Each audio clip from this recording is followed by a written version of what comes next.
데살로니가전서 2장 17절부터 20절까지 같이 한 목소리로 합독하겠습니다. 형제들아, 우리가 잠시 너희를 떠난 것은 얼굴이요 마음은 아니니 너희 얼굴 보기를 열정으로 더욱 힘썼노라.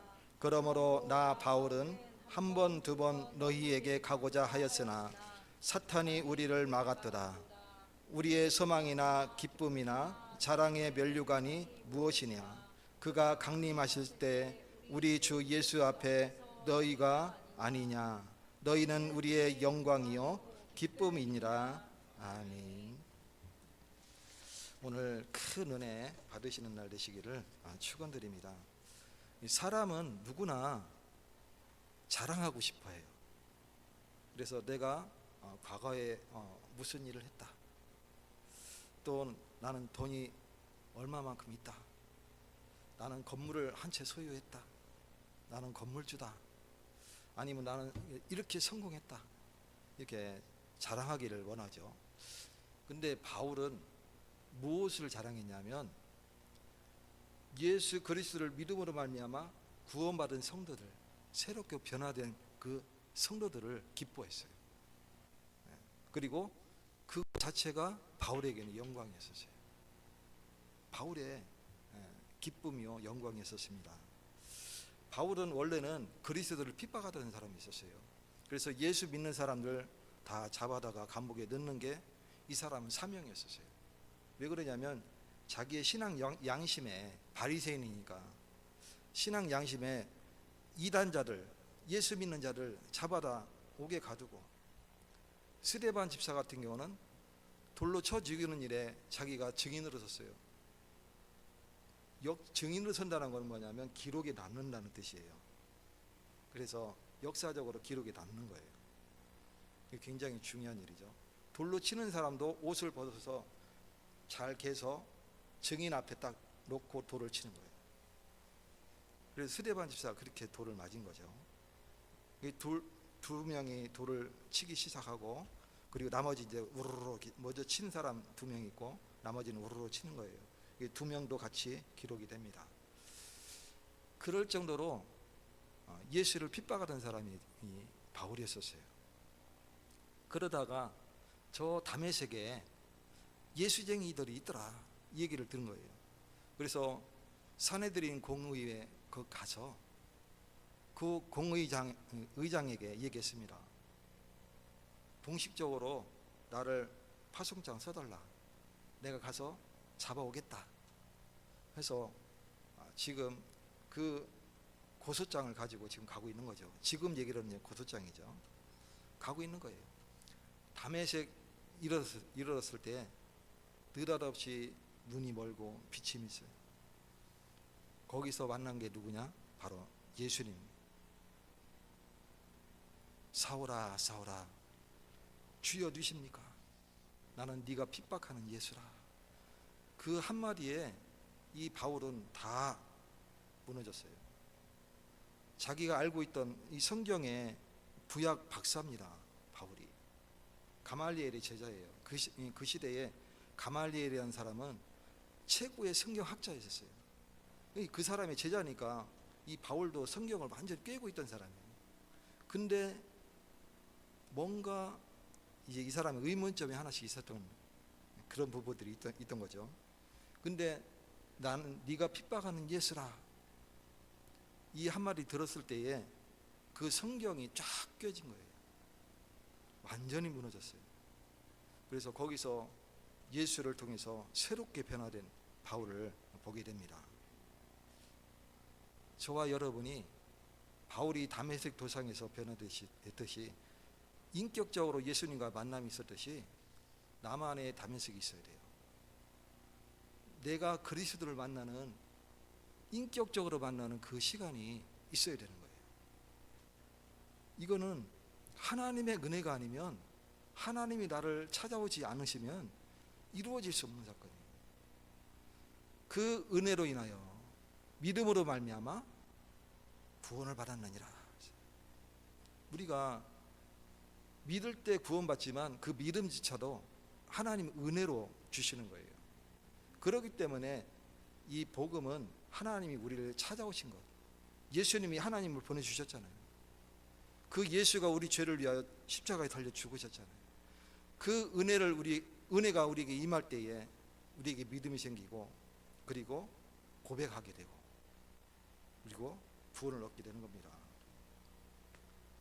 주 예수를 믿으라. 그리하면 너와 네 집이 구원을 받으리라.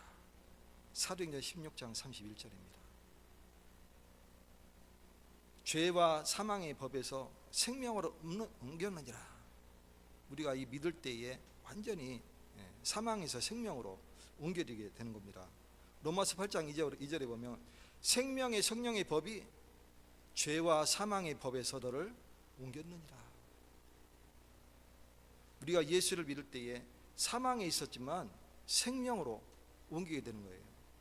죽은 영을 가지고 있었는데, 하나님의 은혜로 완전히 끊어진 상태에 있었는데, 어느 날 예수를 믿고 주의 성령이 내게 임하게 되고 그 영이 산 영이 되어졌어요. 오늘 저와 여러분이 예수를 믿음으로 말미암아 살게 되는 축복을 누리시기 바라겠습니다. 보통 어릴 때 교회 다녔다가 안 다녔던 사람들이 어느 순간 하나님 부르시는 때가 있어요. 그래서 다시금 이렇게 신앙을 회복하는 그런 때가 오죠.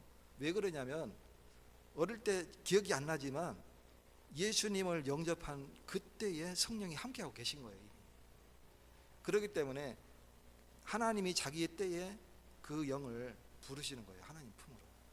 그래서 빠른 사람은 청년 때 다시금 이렇게 신앙을 회복하는 때도 있고, 또 어떤 사람은 직장 생활을 하다가 이렇게 예배를 드리기도 하고, 어떤 사람은 어릴 때 다니긴 다녔는데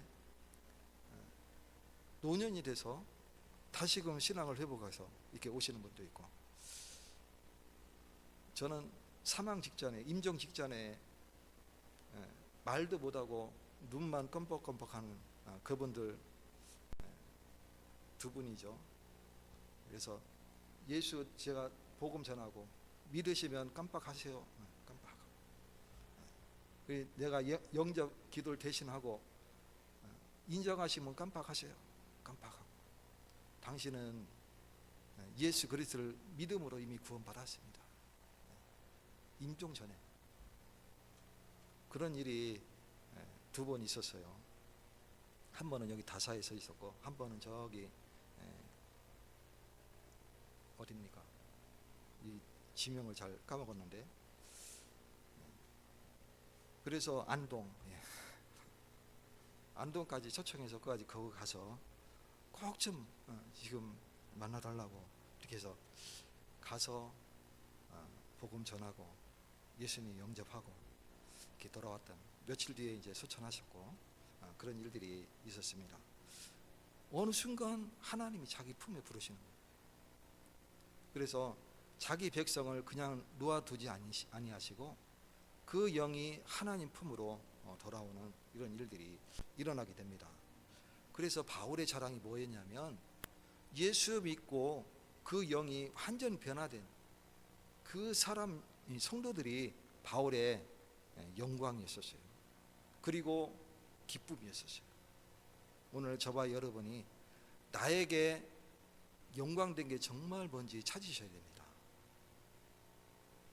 나를 통해서 한 영혼이 살고 변화된 그 삶을, 그 사람을 볼 수 있을 때에 그게 내게 영광이 되어야 돼요. 그 자체가 내가 기쁨이 되어야 되는 거예요. 그 예수가 어떤 분이십니까? 구약에 너희를 위하여 메시아를 보내주겠다 약속하신 그 그리스도 아닙니까? 히브리어로 메시아고 헬라어로 그리스도예요. 같은 말입니다. 창세기 3장 15절, 여자의 후손으로 오실 그리스도. 출애굽기 3장 18절, 피제사의 주인공 되신 예수 그리스도.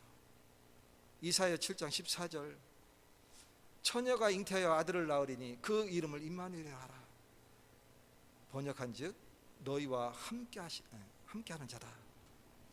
그분이 바로 예수님이십니다. 주는 그리스도시요 살아계신 하나님의 아들이십니다.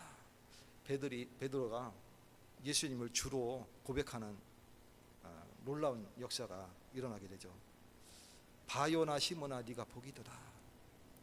요나의 아들이란 뜻이죠. 바라는 건 아들이란 뜻입니다. 이 시몬은 베드로의 애칭이에요.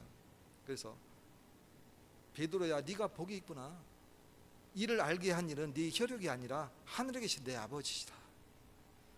내가 네게 천국 열쇠를 주노라. 네가 하늘에서 풀면 땅에서 풀면 하늘에서도 풀리고 네가 땅에서 묶으면 하늘에서도 묶이리라. 어마어마한 권세를 주셨어요. 그만큼 그리스도를 고백하는 그 입술이 하나님이 가장 기뻐하시는 거예요.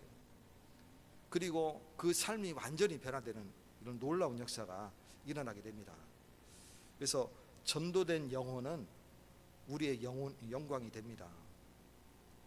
바울은 이 자랑거리가 뭐였냐면 바로 변화된 그리스도로 변화된 그 사람이었었어요. 전도자가 고난을 많이 겪습니다.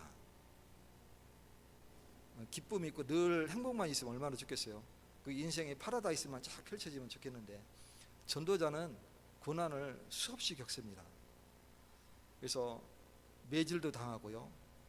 바울은 심지어 돌에 맞아서 죽었어요. 죽은 줄 알고 성 밖에 던져놨다니까. 근데 안 죽고 깨어나서 일어났어요. 근데 도망가야 될 거 아니에요. 다시 그 성으로 들어갔다니까. 왜? 예수 그리스도를 믿는 제자가, 예비된 제자가 있음을 알고 그 성 중에 복음을 듣고 깨어날 제자가 있을 줄 알고 바울은 또 들어간 거예요. 또 누명을 쓰고 감옥에 들어가게 됐습니다. 그리고 또 잡혀서 죄인 신분으로 로마로 끌려가기도 했습니다. 그 로마 감옥에서 옥중 서신을 쓰지 않았습니까? 그게 바울의 생애였었어요. 근데 바울은 뭘 기뻐했냐면 구원받은 성도를 보고 기뻐했어요. 그래서 오늘 너희는 우리의 영광이요 기쁨이다. 지금 데살로니가 교회에 지금 편지하는 내용입니다. 데살로니가는 이 마게도냐에서 빌립보와 그리고 내륙 지방으로 데살로니가 있어요. 데살로니가는 내륙의 교통의 요지예요. 사방팔방으로 로마까지 도로가 쫙 뚫려 있는, 지금으로 치면 이제 고속도로죠. 거기에서 이제 바닷가로 섬 큰 고린도 지역이 나오죠. 거기가 이제 고린도 섬, 고린도 교회가 나오죠. 이 데살로니가는 바울은 중요하게 여기지 않았어요. 그때 당시. 왜 그러냐면 거쳐서 고린도로 다시 내려가야 되니까 올라갔다가 내려오는 거쳐가는 도시 정도로 생각했어요. 근데 그 잠깐 동안에 믿는 제자가 세워지고 그리고 교회가 형성이 됐어요. 그리고 고린도 사역에 최선을 다했습니다. 그리고 나중에 이제 3차 전도 여행을 마치고 이제 예루살렘에 가서 1차 전도 여행, 2차 전도 여행은 안디옥에 가서 보고했지만 3차 전도 여행의 최종 종착지는 어디냐면 예루살렘에 있었어요. 그래서 거기 가서 자기가 잡힐 걸 알고도 거기 간 거예요. 그래서 예수 그리스도를 바리새인들 앞에서 증거하고 그리고 감옥에 가 있고, 이 사람은 죽일까 살릴까 서로 막 의논할 때에 누굽니까? 그 로마 군대 백부장이 와서 그를 풀어주고 보호해서 다른 데로 데려가는 그런 일이 일어나죠. 죄수 신분으로. 그래서 거기에서 바울은 로마 황제 앞에 가기를 소원합니다. 왜 그러냐면 로마 시민권자거든. 로마 시민권자는 지방에서 송사를 할 수 없어요. 죄인이라도 어떤 죄를 저질러도 로마 황제 앞에 가서 재판을 할 수 있는 거예요. 로마 시민권자라는 것은 굉장히 중요한 신분입니다. 로마에 산다고 해서 다 시민이 아니에요. 그래서 시민권자는 귀족이나 뭐 이런 사람들, 대단한 신분이죠. 신분 자체가. 그래서 지방 총독도 함부로 할 수 없는 그런 사람이에요. 그래서 로마 황제 앞에 가서 그리스도를 증거한 거예요. 그게 바울의 사명이었습니다. 그 바울이 데살로니가 교회를 생각할 때는 어떤 소문이 들리자면 그 교회가 얼마만큼 하나님 앞에 바른 교회냐면 지방의 다른 교회에 많은 교회들에게 영향을 줄 만큼 믿음, 소망, 사랑이 있는 교회에 있었어요. 그래서 대단하구나. 바울이 그래서 그들을 보기를 기뻐하고 또 그들을 영광으로 생각했던 겁니다. 저와 여러분이 하나님이 보시기에 기쁨이요 영광으로 생각할 정도로 우리는 믿음, 소망, 사랑을 가지는 축복을 누리시기 바라겠습니다. 누가복음 15장 7절에 보면 죄인 한 사람이 회개하면 하늘에서는 회개할 것 없는 의인 99으로 말미암아 기뻐하는 것보다 더하리라. 쉽게 얘기해서 우리가 대한민국 안에 있으면 사람을 볼 때마다 막 기쁘다 막 이렇게 하지 않잖아요, 그죠? 근데 어렵게 철조망을 넘어 3명이 귀순했어. 그러면 어떻게 돼요? 기뻐하잖아요, 그죠? 어렵게 살다가 막 자유를 갈구해서 막 넘어왔어요. 너무나 막 박수 쳐주고 막 기뻐하고 막 그러잖아요. 오죽하면 그 사람들 살 수 있도록 이제 넉넉하게 지원금까지 이렇게 해서 그 살 수 있는 방편을 마련해 주죠, 국가적으로. 그 심정이에요. 그래서 품 안에 있는 자식은 늘 보기 때문에 그 자체가 기쁨이지만 멀리 있던 고생하던 그 아들이 어느 날 왔어. 면목 없지만 이놈이 막 쭈뼛쭈뼛하면서 찾아왔어. 그런 아빠는 버선발로 뛰어나가면서 잘 왔다 하면서 얼싸안고 반지를 끼워주고 옷을 갈아입히고 잔치를 베풀고 돌아온 탕자의 얘기입니다, 성경에. 그래서 그와 같은 일이 일어나게 되는 거예요. 그래서 하나님이 기뻐하시는 것은 이 불신자가 믿고 회개하고 돌아오는 것, 그것을 기뻐하시는 거예요. 그래서 전도는 교회의 최고의 영광이 되는 겁니다. 두 번째로 전도된 영혼은 우리의 기쁨입니다. 바울은 다시 만나기를 간절히 소망했죠. 지금 데살로니가 교회 성도들을 다시 만나기를 굉장히 소원했습니다. 간구했죠. 왜 그러냐면 남자가 남자를 보고 싶어하는 건 좀 이상하잖아요, 그죠? 아무리 친한 친구일지라도 궁금하다 이렇게 생각하지 보고 기쁘다 막 보고 싶다 이렇게 하진 않아요. 남자가 여자를 생각할 때는 보고 싶다 이렇게 표현을 하지만 남자가 남자를 생각할 때는 아무리 친한 친구를 할지라도 보고 싶다라는 표현보다는 궁금하다, 어떻게 지내느냐 이렇게 표현하는 게 보통이잖아요, 그죠?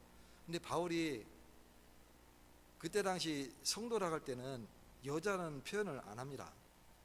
여자 성도가 있지만 그때 당시는 숫자를 셀 때 남자만 세는 거예요. 지금과 같이 평등한 사회가 아니고 여자는 숫자에 세지도 않았어요.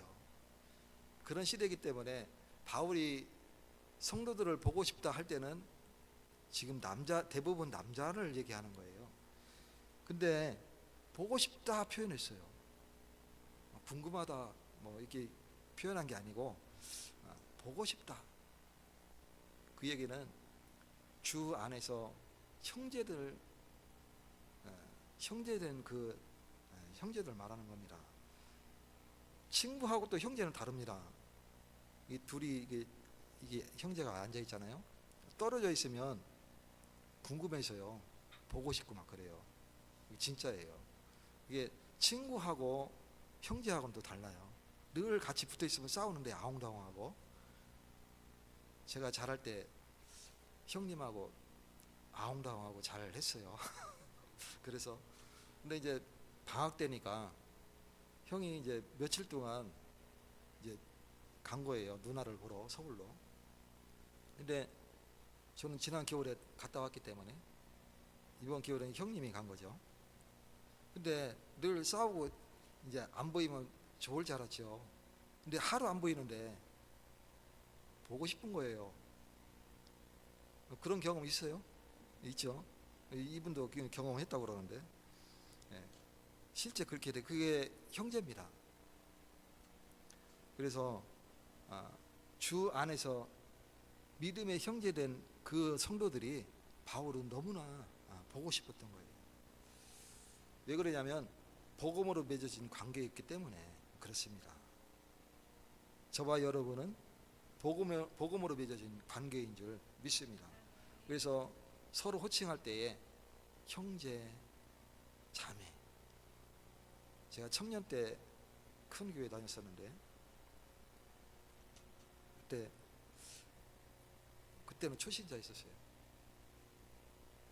제가 원래 불신자였다가 이게 전도돼가지고 이제 교회 다니기 시작했는데, 갔더니 남자가 남자를 부를 때, 또 여자가 남자를 부를 때는 형제, 남자가 여자를 부를 때는 자매, 또 여자가 여자를 부를 때도 자매, 이렇게 부르더라고요. 제가 이두희인데 이두희 형제 이렇게 하는 거예요. 아무리 친해도 형제라고 그러더라고요. 처음에는 듣기가 좀 이상했어요. 내 형제가 아닌데 왜 형제라 하지? 근데 믿음의 형제, 그게 이해가 되니까 정말 기쁘고 감사하고, 너무나 듣기 좋고 호칭이 너무 좋더라고요. 그래서 형제, 자매 이렇게 같이 했던 기억이 있습니다. 이게 믿음의 형제요, 믿음의 자매인 것입니다. 그래서 천국에서 다시 만나는 것이 가장 큰 기쁨이죠. 우리는 이 땅에 사는 것은 잠깐입니다. 우리가 영원히 사는 존재가 아닙니다. 잠깐이죠. 근데 우리는 어디서 만나게 되냐면 천국에서 만나게 돼요. 주님의 은혜가 임하게 됩니다. 그래서 이 전도는 그것을 생각하면서 우리가 전도를 하는 거예요. 한 영혼을 놓고. 이 전도는 눈물을 뿌리면서 씨를 뿌리는 것과 같습니다. 아니에요. 환풍기가 돌아가는 소리입니다. 예, 자동적으로 지금 해놔가지고 한번 시간마다 이렇게 돌아가게 돼가지고 그래서 이 전도는 사실 기쁨이지만 현실적으로 생각하면 고통이에요. 저도 이 전도하다가 소금도 뿌리는 거 맞아보고, 물바가지 푹 뿌리는 물바가지도 맞아보고, 막 험한 소리도 들어보고, 꽉 문 닫는 그런 냉담한 그런 경우도 많이 당해보고 됐습니다 하는 그런 것도 당해보고, 여러 경험을 많이 당해봤어요. 내 인격적으로 생각하면 좀 자존심 상하잖아요, 그죠? 근데 그걸 내려놓으면요, 그거 자체로 너무 즐겁고 기쁜 거예요. 누가 물 뿌리면 하면서 허허 웃으면서 툭툭툭 하면서, 왜? 그게 기쁨이니까. 전도는 눈물의 수고지만 그 가운데 열매를 맺게 되는 거예요. 성령의 열매를 맺게 됩니다. 그리스도의 제자가 세워지는 겁니다. 눈물을 흘리며 씨를 뿌리는 자는 기쁨으로 단을 거두리로다. 시편 126편 5절과 6절 말씀입니다. 주님은 눈물로 씨를 뿌리는 것, 눈물로 씨를 뿌린다는 말이 지금은 잘 이해가 안 될 거예요. 제가 어릴 때만 해도 보릿고개라는 게 있었어요. 물론 저는 그런 경우를 잘 안 당해왔지만, 조금 더 위에 보면 그때는 소출이 지금과 같이 같은 볕단에 열매가 많이 열리는 게 아니고 품종이 예전에는 좀 적었어요. 그 나달 수가. 그렇기 때문에 지금과 같이 이게 수확이 많은 때가 아니에요. 이제 한 해 수출을 하면 그 다음에 겨울을 나고, 이제 보리가 싹이 나서 자라기까지, 싹이 날 때 그때쯤 되면 이제 식량이 떨어질 때예요. 그리고 이제 보리가 이제 자라야 되는데 그 기간이 좀 텀이 있어요. 그러면 그때 쑥 뜯고 뭐 보리떡 개서 막 먹고, 막 나무 긁어서 막 속껍질 긁어서 먹고 씹고 막 이렇게 죽 써서 먹고 이렇게 했던. 근데 그 가운데 배고프면서 눈물을 흘리면서도 꼭 가지고 있는 거 있어요. 그게 뭐냐면 가을 추수를 대비해서 씨를 뿌려야 되는 그 씨앗. 그거는 이건 먹어보면 안 돼 버리는 거예요. 큰일 나는 거예요. 그래서 그거를 눈물을 흘리면서 씨를 뿌리는 그런 얘기죠. 이때 당시에는 그게 일상생활이었어요. 그게 삶이었어요. 넉넉한 생활이 아니니까. 우리 인류가 식량이 좀 있어서 넉넉하게 우리가 끼니를 해결한 것은 불과 100년 안 됩니다. 그 전까지는 늘 배고픔이 있었어요. 그렇기 때문에 이 식량이 넉넉해지면서 인구가 폭발한 거죠. 식량이 부족하면 인구가 폭발할 수가 없어요. 눈물을 흘리면서 씨를 뿌리는 자는 기쁨으로 단을 거두리로다. 이 전도가 그와 같다는 얘기예요.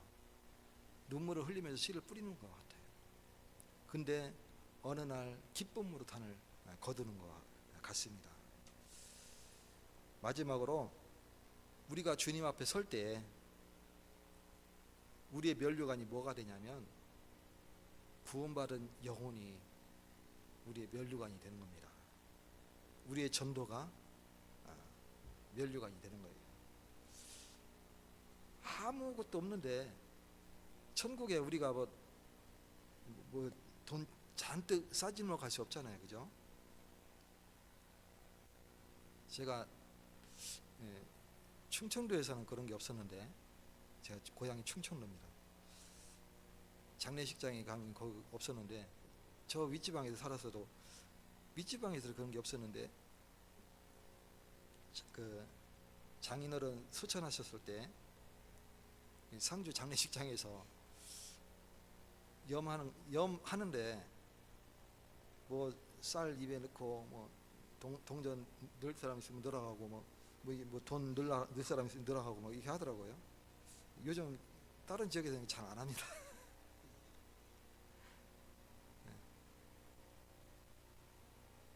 그 돌아가신 분이 뭐 밥을 자시고 힘내고 가시는 게 아니고 돈 이렇게 넣어주면 그걸 여비 삼아서 이게 노잣돈 삼아서 가는 게 아니고 아무것도 가져갈 수 없습니다. 그래서 아무것도 가져갈 수 없는데 딱 하나, 바로 전도된 영혼. 그게 우리의 면류관이 되는 거예요. 저와 여러분이 이 영혼의 가치를 생각하면서 한 영혼이 우주 만물보다도 더 귀하다고 그랬잖아요. 하나님이 한 영혼을 가치를 어떻게 매기셨냐면 우주 만물보다 더 가치 있는 것으로 매기셨어요. 그래서 면류관이 되는 겁니다. 오늘 저와 여러분이 가장 세상에서 가치 있는 그것을 놓고 기도하시는 축복의 날 되시기 바랍니다.